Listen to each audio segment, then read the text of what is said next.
Meron tayong ginagawa ditong Honda Click. May dalang fuel pump si kuya. Ito, tinitesting ko. Yan. Galing ito doon sa isang motor niya. At papalitan natin yung kanyang fuel pump. Ayan.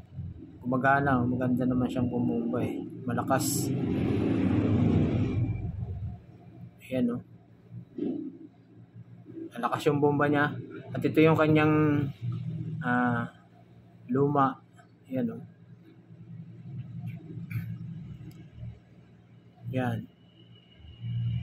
Dito yan sa Honda Click 150. At tinanggal na natin yung kanyang fuel pump dahil nga dumating siya kahapon eh, hindi umandar, tulak-tulak niya kanyang motor kahapon.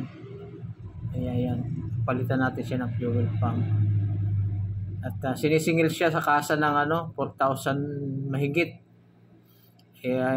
Sabi ko papalitan na lang muna natin ito ng bomba lang, yung fuel pump lang. At yun nga, may dala siyang isang fuel pump na galing doon sa kanyang isang motor. Ayan. Ipapalit natin yan doon sa kanyang fuel pump na nasira. Ito po yan. Tinisting natin. At gumaganda naman gumana. Ang ganda naman umandar eh. Ayan. Malakas naman. Malakas. Ayan. Ang lakas yung bomba niya. Dapat ang pressure niya ay 60 PSI pataas.